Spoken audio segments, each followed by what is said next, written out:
be born? If you're asking why in terms of what is the purpose of my birth,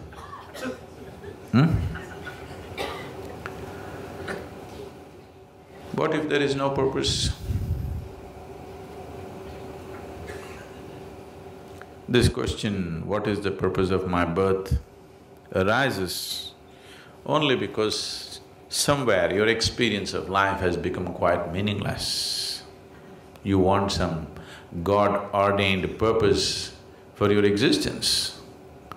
You wouldn't ask this. Right now, if your head is blown away in ecstasy, if every cell is bursting in ecstatic experience, you wouldn't ask, why am I born? Isn't it? You're sitting there, this damn satsang, the legs are falling asleep, everything is hurting. Now, why am I born?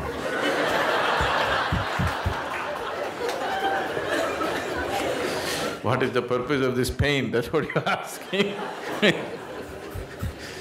If you are bursting with ecstasy, you wouldn't ask, why am I born? Isn't it so? Would you, I'm asking you? No. So, first thing you have to do is, you have to transform your experience of life. If you are not blissful, what I have to say you will not understand.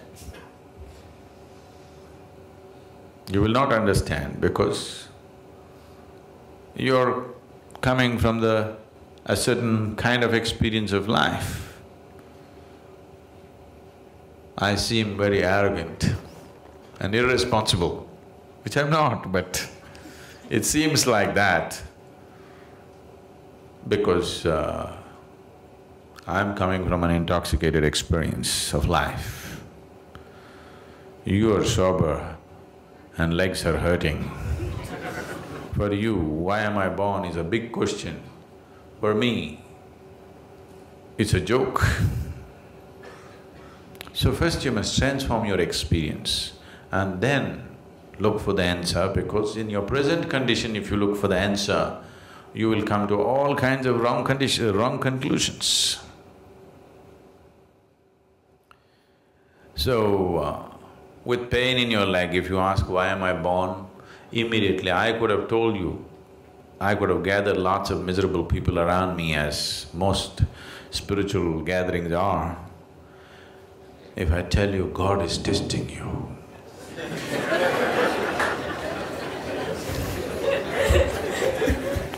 God is testing you, then you won't move. It doesn't matter, the leg is going crazy.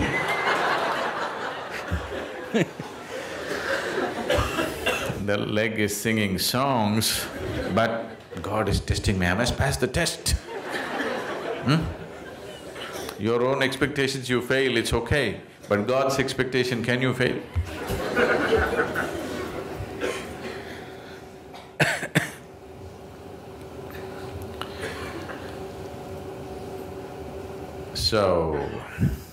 So I could tell you Shiva is testing you. He doesn't care, you know. He's too he's too inebriated. So, what if there is no purpose? And there is no purpose. Life is a purpose unto itself. It doesn't need any purpose. This question comes up because you have not tasted the grandeur of life. This question comes up because you have not realized the immensity of what it means to be human. So if that experience comes into you, then you will not ask why, because why is irrelevant. Who cares why? It's too fabulous, it's too fantastic, it's stupendous. Why would you ask why?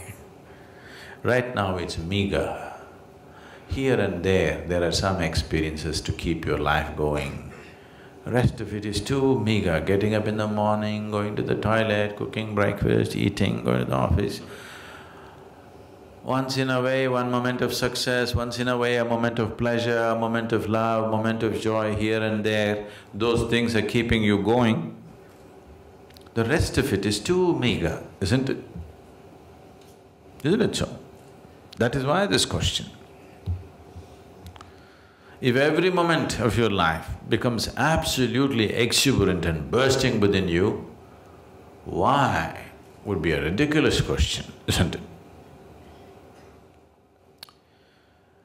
So this… we can put some enthusiasm into your life saying God is testing you or God is kissing you. What are you, Krishna or Shiva or what are you? Jesus what? Huh? Oh, that's tough. One will kiss you, another will test you, another I don't know what. That's too much, just choose one, okay? If you want kiss, you choose this, if you want test, you choose that. But if you say everything, that's a lot of trouble. I want you to know, this show has been run by such people for a long time, for a very long time. So, they will tell you many things. I'm telling you, there is no purpose to your life if you do not realize the exuberance of your existence. You can invent purposes. If you realize the exuberance of this existence, if you experience the ecstasy of being here, then who the hell is bothered about the purpose? You don't need a purpose if you are ecstatic, isn't it? There are times where I feel really good about things and I'm able to see, life in a very positive light. But as you said, there are memories and even when I meet people and I try to be positive, there are a lot of times when the negativities take over. I'm not able to maintain this state of mind all the time, and then I feel dejected, when I look back that, I was like this, I got angry, even with my children, with my relationships. Sometimes I'm not able to keep this positive, absolutely exuberant state of mind all the time. So, I just want to know what I can do about it.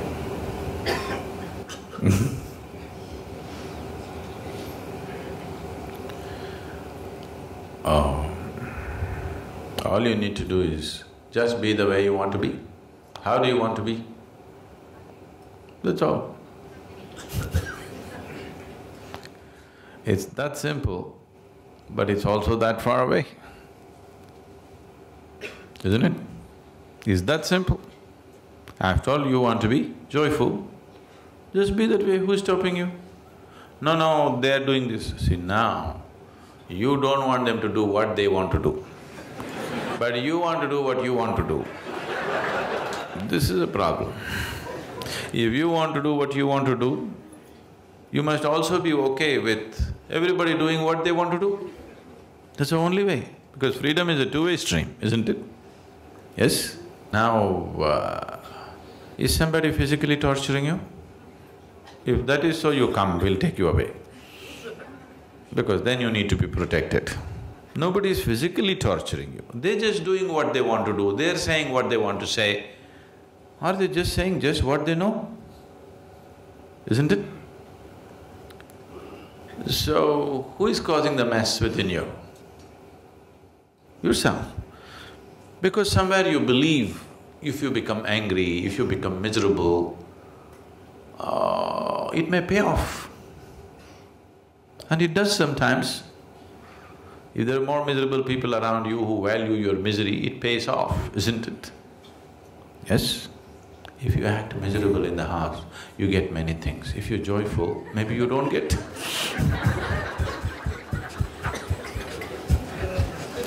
Isn't it so? So you learn the trick.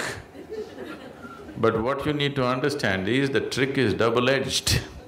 If you're miserable, whatever the hell you get, it doesn't mean anything. If you're joyful, you don't get anything, so who cares?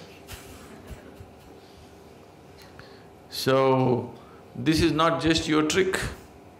Everybody around you has always been playing this trick. And you thought that's the way. But what is it that you want? You want to be joyful or miserable? So just be the way you want to be. Does it infringe on anybody? Does it infringe on anybody? No. Now I want to smoke. If I do, now this is going to cause some disturbance to somebody. I want to just be happy. Is it infringing on anybody's anything? Is it, I'm asking? So you be the way you want to be, who's stopping you? You cannot do whatever you want to do, but you can be the way you want to be, isn't it? Yes? Can anybody stop you? Others need not even know that you're joyful. If they like a miserable face, give it to them. If they like miserable faces, give it to them, but you can still be joyful, isn't it? Right now we'll experiment, okay? Right now a lot of faces are looking joyful. I want you to maintain the same joy and look miserable. Do it now. Do it now. Let me see. You don't smile at me. Show me a miserable face being joyful within you. You must practice. This is not a miserable… I want to see a miserable face, really I'm asking. Do it, let me see. Do it. Don't smile at me.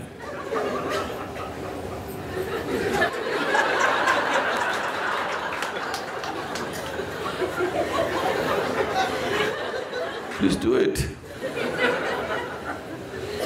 See, this will be needed in your home.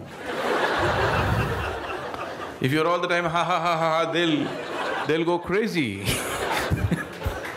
Sometimes they expect a miserable face.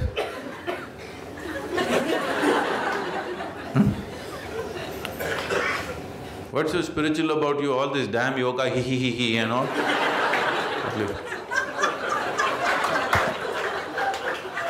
What's the problem? Action should be the way the situation demands. Have I not been insisting on this all the time? Everything that you do is actually act, isn't it so? Either you do it consciously or you do it compulsively. If you do it compulsively, you think it's real, but actually it's an act, isn't it so? Everything is cooked up in your head, isn't it, whatever you do? So it's anyway an act. So do you want to do it consciously or do you want to do it compulsively? That's all the choice is. So you do it compulsively and you think it's real, it's a foolish way to exist. It's anyway an act, at least do it consciously, then life will be beautiful. If you do it compulsively, it looks like a trap. It's not a trap. Life is not a trap, because the exit is always there, wide open. Yes or no? Yes or no? Life is not a trap. The exit is always open. Everybody is trying to dodge the exit. No? So, if the exit was closed, only then you can call it a trap, isn't it? The exit is always wide open. One moment if you don't take care, you'll be dead. The exit is wide open. Your whole life is to somehow not to reach the exit. Isn't it so? So it is not a trap.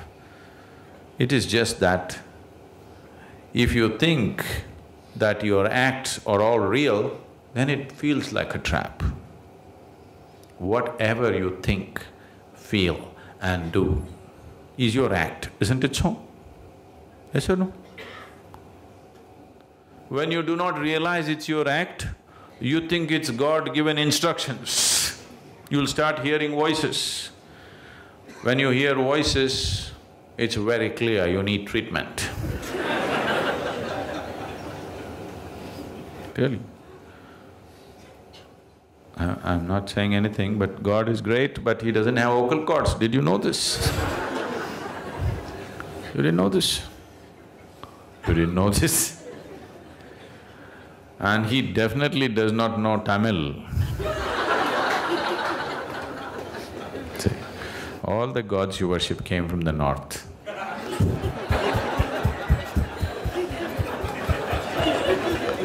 So how do you think He knew Tamil? Maybe Rama picked up some Tamil because he came down south.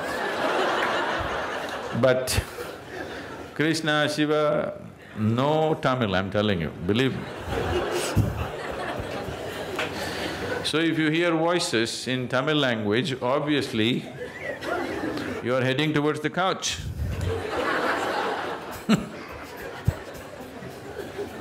Furniture is coming up. So, If you ask this one, this wants to be as pleasant as possible, isn't it? Yes? You want to know the highest state of pleasantness, isn't it so? So who is stopping you? No, but they're doing this. They're doing what they like. You be the way you want to be. If you establish your way of being, then whatever you do is just a question of the situation. Depending on what kind of situations when they exist, accordingly we act. Action is as the situation demands and offers, isn't it? How to be is yours. If you've decided how to be that way, perform action as it is necessary.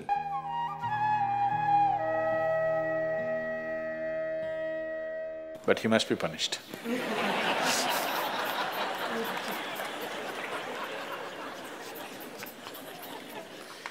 Either by you or somebody, he must be punished.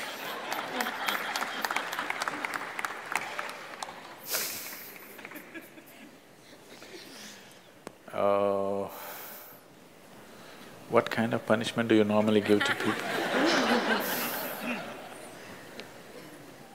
Already enough punishment has been given, isn't it? Already it's been given. The ugliness, the nastiness, the silent treatment, everything has happened. So what more punishment you want to give? Your thing is there is no remorse on the other side. There's no remorse on the other side because people are doing what they want to do, not what you want them to do, always. And that may not be in your interest, but they're doing what they want to do. Is it right, wrong? I'm not going into the morality of it. I want you to understand the mechanics of the situation. Somebody is doing what they want to do. Now you think they must be punished. Probably they have not broken any law, otherwise they would be anyway punished. They're breaking an understanding between two people. Probably you misunderstood the understanding. You believed that these understandings are absolute. They are not. Nowhere in the history of humanity or today or in any time in future will human relationships be absolute. Though every person who gets little romantic believes that this is going to be an absolute relationship, there is no such thing about it. A relationship is a variable, always. You have to conduct it on a daily basis. One day if you don't conduct it properly, it may go somewhere. Yes or no? No, please look at it as it is. You have to conduct it right. So, no, I'm doing my best. Obviously somebody feels your best is not good enough for them. No, I want you to come to terms with this. This is not about… I'm not saying what they're doing is right or wrong, that's not for me to say. All I'm saying is, this is how human beings are functioning for ages and still are. I'm saying, first of all, you need to understand, relationships will never ever be absolute. There will be variables that it's juggling that you have to do. If you're juggling with fireballs, sometimes it'll spill out. Takes lot of skill and attention. Yes or no? You married, many of you. Doesn't it take a lot of skill and attention? If you don't pay any attention, you don't know what the hell is happening. It takes a lot of attention, isn't it? Someone just called me from some country in Europe and, Sadguru, I'm just doing housework, come and save me. Take me away to your ashram, I'm just doing housework. She's washing dishes and stuff. Well, very affluent, but has 4 children. So all the time there is something to do endlessly. And today the maid did not turn up, so you have to wash the dishes. 4 children are there, You got to wash the dishes, you got to wash everything. So I'm saying, you need to understand this. A relationship is a variable reality. It is not an absolute reality. If you want to have an absolute relationship, you must hold relationships with the dead. That's the reason why a lot of people choose God, because it's an absolute. You can handle it whichever way you want. If you didn't think of him for 10 days, and on the 11th day if you think of him, he's still there. You do that to your husband or wife or somebody, then something else will happen. You went away, got busy, forgot about God for 3 years. Again you can think, still there. So if you want to have an absolute relationship, you must… you should not choose human beings. Human relationships are variables, needs lot of attention. So that's why some people decide in their life they don't have the time and the energy to manage such things, so they take another path where there is no such obligation. They close their eyes, they're by themselves, they don't care who is around them, what's around them. So you can't do that. I think it's best, in trying to punish somebody, you will only end up punishing yourself. They're doing what they want to do. It's best that you see what is it that you really want with your life. You don't have to react to them and do something stupid like them. You just have to sit down and look at this. When your illusions are broken, you're disillusioned right now, it's a very good thing. If your illusions are broken, that means life is bringing you closer to reality, isn't it? So this is an opportunity for you to sit down and see, what is the nature of my life? Why is it? See, this piece of life is a complete piece of life, isn't it so? Is it half a life? Are you a half a life or a full life? Full life. Why is it that it feels so incomplete that it needs another person to fill this life? Why is it?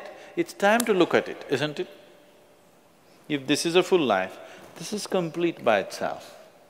But right now, you made it in such a way that this cannot exist with that one and that one, without that one and that one and that one.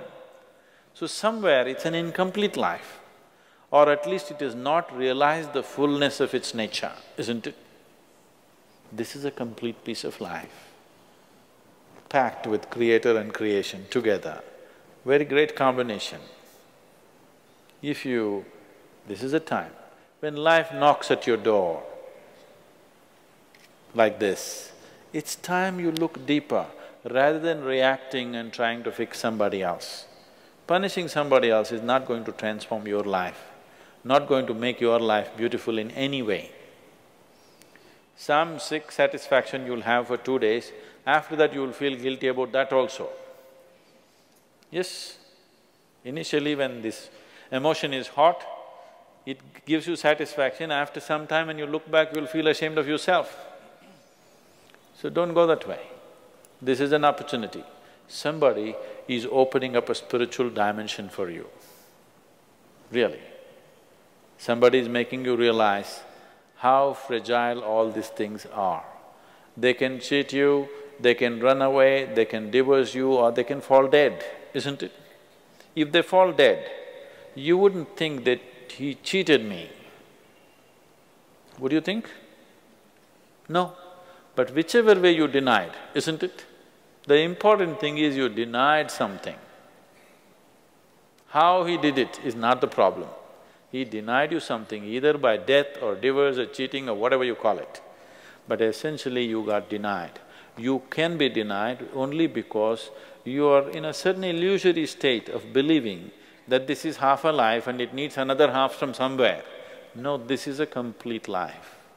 If you blossom as a complete life, you will see relationships will be of a completely different nature.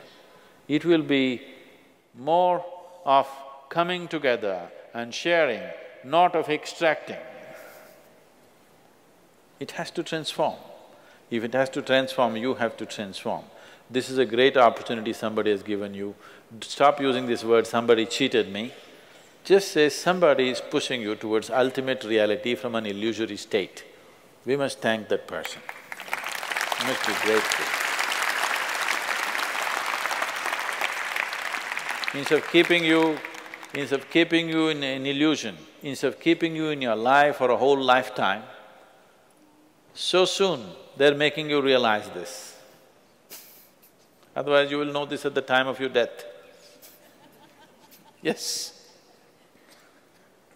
You'll know at the time of your death, when you're dying, I'm scared, why don't you come with me? You'll say, no. So at that last moment, instead of knowing, it's better to know now.